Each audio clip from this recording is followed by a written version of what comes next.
So I just moved into a warehouse and I have cards all over the place. A lot of them are sorted, a lot of them are not. Shipments are still coming in. Eventually I will be showing some openings on this channel. Right now, first things first, I got to sort through a lot of the cards. I don't like to leave cards unsorted. I'm trying to create a process where the day cards come in, they get processed and listed on auction and put in lots and listed on fixed price. There's a long way to go from where we are now to where I want to be. I don't know if you guys are familiar with like PWCC auctions. You got Burbank Sports Cards, you got Troll and Toad, you got Comp C or Comp, however you pronounce that. But a lot of these stores have like refined processes, and we're trying to find our way. And right now we're like a top 3,000 eBay seller. Those stores are within the top 20. Got a long way to go. So right now I'm just going to be sorting cards, talking about the card business, and there's a lot I don't know, but there's a lot I do know, and hopefully some of these things can help you guys. So first things first, I'm going to sort cards, but our eBay store link is in the bio. Also, if you have any questions, please leave them in the comments. I'll pretty much answer everything other than, where I source cards currently. There may be some of that later in the future, but right now, that's what my recommendation for that would be.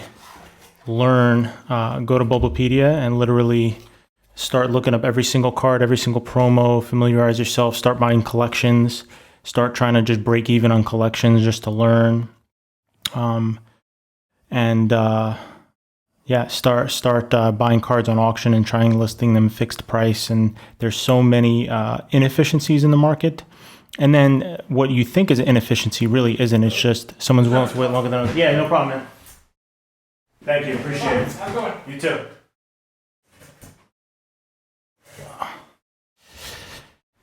That could have been one of the boxes. So here we go. Let's get to it. So these are actually, I think I went over in the last video, they're non-hollow like EX cards, which are pretty cool. So I'm going to list these all individually. Somebody wanted to return one because they said it was inauthentic. This is not inauthentic. These come in the decks.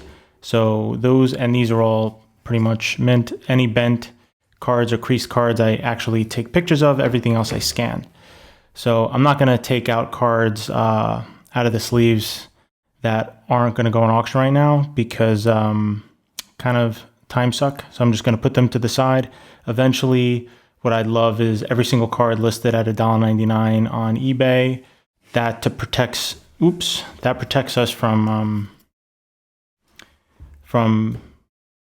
selling one card, because it's still profitable to sell one card. Even if we break even selling one card, then I could do sort of deals like how I think TCG Player has under $35 you pay shipping, over $35 is free shipping.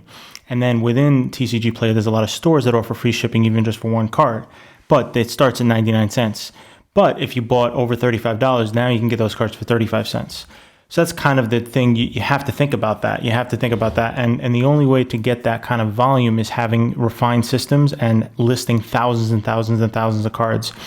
You're not going to start getting $100, $200, $300, $500, $1,000 a day unless you have thousands of cards listed, literally 5,000 to 10,000 cards individually listed, and not all of them can be just junk commons.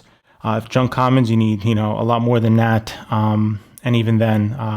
But if you list all the junk commons and then they sell for $1.99, it's almost like printing money, because these are worth in bulk maybe 4 to 6 cents. And when you sell them, you could literally like triple or quadruple your money if you sell them for $1.99, sometimes even 10x. So that's basically printing money, but the work has to go into it in the front. So I'm not going to be auctioning off any of these. These are interesting cards, Maybe I'll try and auction one of those off. And this, because it's kind of a reverse hollow, it doesn't come up great in the scanner, it comes out really dark. I'm going to take a picture of that. So we got some Verse Seekers. Not going to go too crazy. Maybe we'll do one Skyla, we'll keep one. It's not even keeping. It's like, I want to list these. I probably have 50,000 individual unique cards and duplicates of them to list. And so we got all these here. I guess we'll try our hand on one of those. We got this, and then the duplicates. Okay, we got to deal with duplicates right now. So duplicates. I'm only going to be, because they go on auction, I don't want to have two of the same card on auction at the same time. So we'll put, Lugia EX, that, or Lugia Break. That is a really nice card. Might even, a lot of these, there's a little tiny mark there, but that's definitely a 9. That's for sure. And then I want to make sure how these, okay, they got to be facing the left in order to be face up. You can tell from the Pokeball on the back, has to be face up, and that's how it's face up for the sideways cards. Okay, here we go.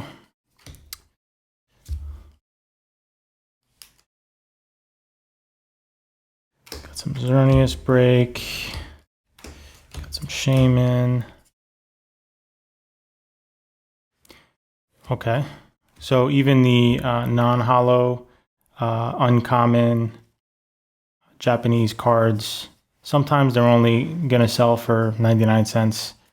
And basically when we sell a card for 99 cents, I think I lose money because it's 51 cents to ship with the new standard card shipping on eBay. And then we got to pick the card, then we got to list the card. So I'm definitely losing money on it. But, and I do take, okay, we got to take energies out of everything, basic energy. I just bulk basic energy. Unless it's like one of those special Call of Legends ones or a holo one.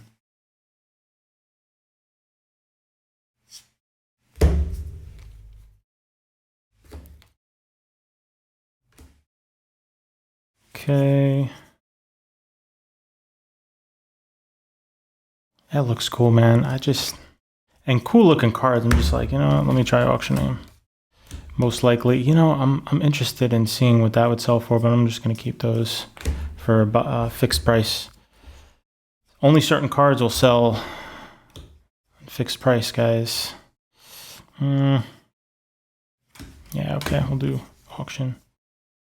It's kind of like I could, let's say this card, I can sell it maybe, let's say I can list it for $2.99 and then one will sell every month, right? And then let's say I have 10 of them, okay. So over a couple months, these will sell for $2.99.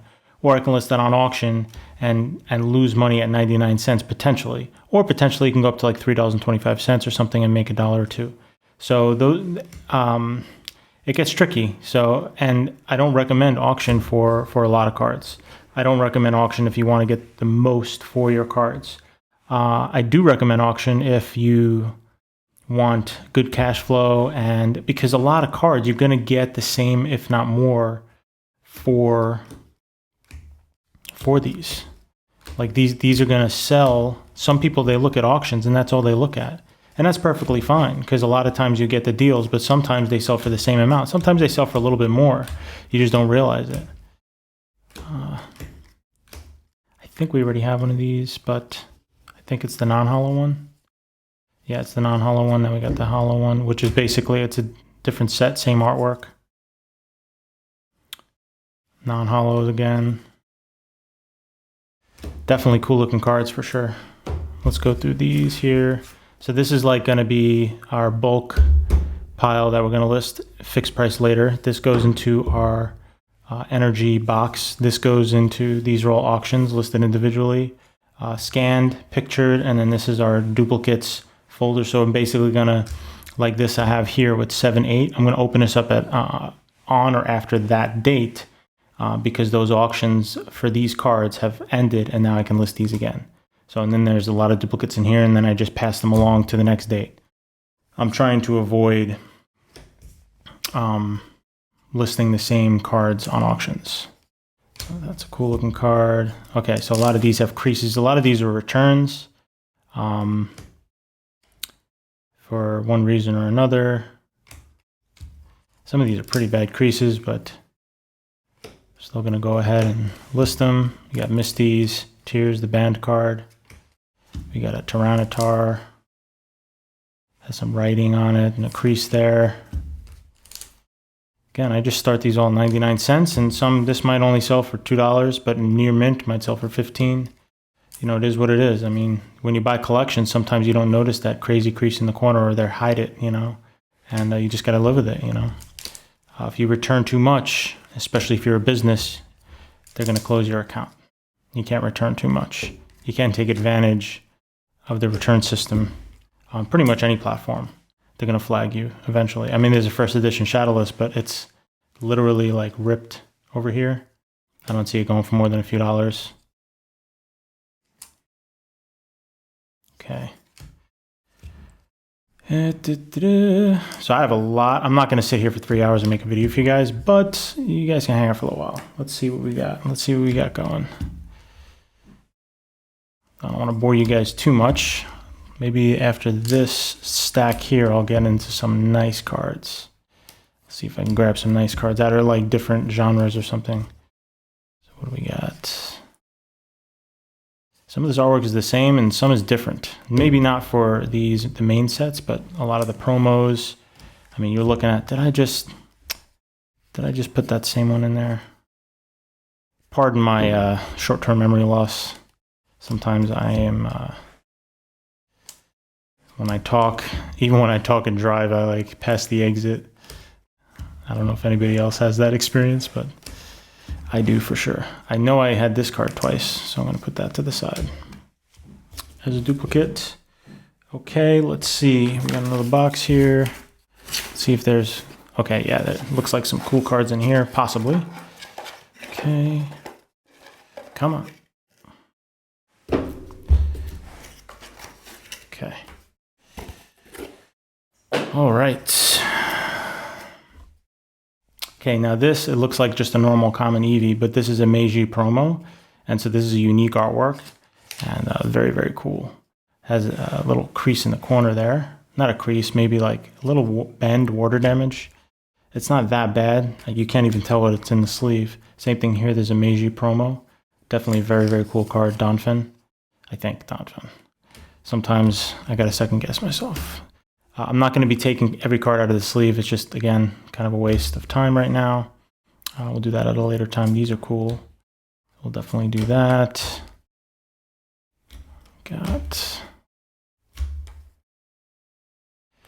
So I could, like if I wanted to get my money back quick, I could be listing bulk, and I do that a lot. And I'll show maybe how to lot Pokemon cards the best, because I do use these, they're medium flat rate post office boxes. It's like $12 and change to ship anywhere in the country, up to 20 pounds. And if you fill it with Pokemon cards, it's about 4,000 cards, and it weighs less than 20 pounds, maybe 15 pounds. And so you can price it per card, and then I take out all the energies, and you can list it at like $159.99 or $149, depending on the cards and the condition and everything. And I just basically like kind of lay them out really quick, like literally 2 minutes, and try and take a good cross section of what the cards are in there, and then list it. And that's how I usually sell it. But you're literally, I mean, divide. So literally divide the 4,000 or $159.99 divided by 4,000. You're looking at pennies per card. But I'm trying to build a business where we have every card available, give people really, really good deals so that they can pick and choose what they want. And, eventually I'd love to sell the bulk as well with all the duplicates that we have, but if I have like 35 of these listed, I'm not going to list another 100. That's when we'll start doing bulk again. So look at these. These are really cool. These are Pokemon Center promos. Excellent. Like these are basically mint. Very, very nice looking cards and unique artwork. So got another one of those, Volcanion. Put those to the side. We got a full art. Little tiny dent there. Ace Rolla. We'll keep her. Lily. Bridget. Let's see. Is this just duplicates in here? Yeah. Okay. Let's grab another stack. Ooh, we're getting some nice stuff under there. So we got N-Trainer, Lumicine, I forgot what order the letters are. Okay, this is really cool as well. A bunch of vending series. And then, okay, so check this out. So you see how there's glossy, and this is actually non-glossy. I don't know if you guys can see that. And I'm sorry the camera is a little far away and you can't like really zoom in. I do that so you can kind of see all the sorting going on here. Also, my camera setup, I'm still working on everything. But you see these here? These are actually different cards. This is from the Quick Starter gift set, and this is from, basically it looks exactly the same. This is glossy and this is not. This is from the vending series. This is worth a lot more and it's a lot rarer. So you'll see that with a lot of the vending series cards. You also see like sometimes it's ripped because when they peeled the card off, it took some of the artwork with it. So you got to keep that in mind too. So these are, you know, basically if it has wear, it comes up in the scans. If it has bends or crease, sometimes those don't come up. That's why we individually picture it. Okay, so we got duplicates. Ooh, Parasect. What is that? Weedle? Caterpie? I don't even know. I always forget the difference. I think that's Caterpie. Kakuna. I can remember that one. And then these ones that don't have a holo, I'm going to actually put these to the side because I have to explain to my card lister the difference there. See, so which one is Caterpie and which one is Weedle? I don't know. Maybe that's Weedle? Metapod, I think. Poliwrath. Horsia. Rapidash. Little crease there. Eevee. Very nice. But it has like the artworks coming up here, you see? So we're going to have to take a picture of that. Wigglytuff. Fearow. Definitely a crease there. Porygon crease. Dodrio crease. Rattata. Nice. Gotta explain that. Cubone. Machop. Kind of has a little bend there. I mean, this is horrible. Oh my gosh. I could probably just scan that because there's no bends or creases. That'll come up nice and clear in the scan. All right. That's pretty good too. And then this, just a little crease there. Okay, let's start taking these out of the sleeves. Wow, that has a lot of wear. Some of these are really, really worn. But in sleeves and a binder, they look great. They really can't even tell the difference on some of them. Got a Blastoise. Some of these are like, this is a glossy one. Looks pretty cool. 001 PCG. I think, what is PCG? What set is that from? McDonald's promo, Flygon. Has a little crease. Then you got Lucario McDonald's glossy promo. That has a little bit of water damage. Then you got Bonsly. That looks nice. Then you got Deoxys. McDonald's promo that has a bunch of creasing on it. Then you got Pichu. Then we got another Pichu. Okay, Chikorita. Sharpedo. Okay. Now, you know what's funny is I know all these names. I've never, you know, I have a confession to make. I've never played the Pokemon games. The only times I play them is when I test the save battery on the game to see if the game saves. I think I played it maybe a couple times when I was younger. I'm the type of person, I don't have that nostalgia here with this, but I still love Pokemon. I can't explain why. I understand the nostalgia because I have that for a lot of other things. Like I have a couple Super Nintendo games that I keep. That's literally like one of the only things I keep for fun, not even for investment. They're worth a lot of money, but like a Final Fantasy 3 for Super Nintendo, complete in box. I want to get Chrono Trigger. I have the Japanese version of it, complete in box, just for kind of like, you know, on the shelf kind of looking. Anyway, look at that. It's beautiful, and that's in excellent condition. Jeez. How's the surface wear? It actually has some surface wear. It looks beautiful in the light here with the reflection. I don't know if you guys can catch that from my angle, but dang. So you got some of these got to be pictured, and then I separate the ones that have to be scanned into two piles because I have to change the tray that holds the cards. It would be annoying to go back and forth. Plus, if I put, you know, if I swap these around, one card might be a little sideways if I put these both in with the tray not locked properly. So anyway, it's got a bend. Very nice. Some of these are in beautiful condition. Got a tiny ding. Beautiful. It's got a little, that's okay. And at this end, I'm a little far away, just so I can get the right camera angle. So I'm pretty sure I got all the angles right, or at least the, or I'm seeing all the wear properly. I mean, these cards, man, so nice. A lot of wear, but look great in a binder. Wow, look at all this. This is great. I'm just trying not to get duplicates in here. That has a little crease on the bottom. That's good. Has a crease. That's nice. It's a little like wavy. That's nice. That's nice. That's nice. Oh, that's not dirt. That's oh man, that's from being underwater. There we go. There we go. Hopefully I'm not out of the camera angle. I'm trying to angle it in the light, talking to the mic, and show it in the camera at the same time. So I apologize if I'm a little off here and there. Here we go, here we go, here we go. Whoa, that's a crease. That is a crease. Can you guys see that? Okay, crease. Nice, nice. Wow. Some great artwork here. But the card-ass ones are definitely nicer. These are a little more plain, but they're very, very unique as well. And fairly collectible. A lot of people, this is just, I mean, this is beautiful. Is this like PSA worthy? Because, no, might go at a 9. I'm not really, has a little tiny bit of surface wear. You know, out of everything, like I think I shared in the last video, I might keep, let's say we go through like an hour of sorting, I might keep one card. There is a lot of PSA 10s in here, trust me, with all the mint cards and everything. I might keep one card, and so I don't want you guys to think I'm keeping all the potential high-grade cards.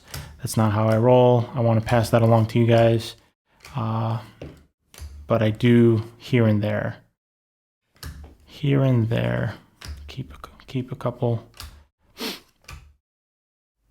Literally, probably this past month I sold, let's say 100 times 7 times 4. You got like 7, like maybe 3,000 to 4,000 cards I've sold in the past month, and I maybe kept like 3 or 4. So every 1,000 cards that go on auction, like these 3 piles here and this one, then I might keep one card. So I'm just trying to be honest with you guys. You know, I mean, wouldn't you? Here and there, keep one. I think like I have from these sets, the one, let's see, let's go down here. So this Machamp, I think I have like a Blastoise that looks really, really nice. I'm like, you know what? I'm gonna grade that. And then I have a couple other Blastoise. I don't know where they are. They're somewhere in my collection, but those are gonna go straight to auction regardless of the condition. So yeah, let's go maybe a little more. Let's finish this. Let's finish this out. I'll end the video, and I really hope you guys enjoyed this. Let me know if you guys want to see. I don't even know. We may have had. Is that Nidorino? I think so. I think I finally got it. I think I have to put them side by side to figure that out. I definitely remember Ninetales. Okay, and maybe Oddish, maybe not. It's okay, you know, because the way we construct our titles, it's always unique, because we put there's a skew that this bag is. Excuse me. There's a skew that this bag is. So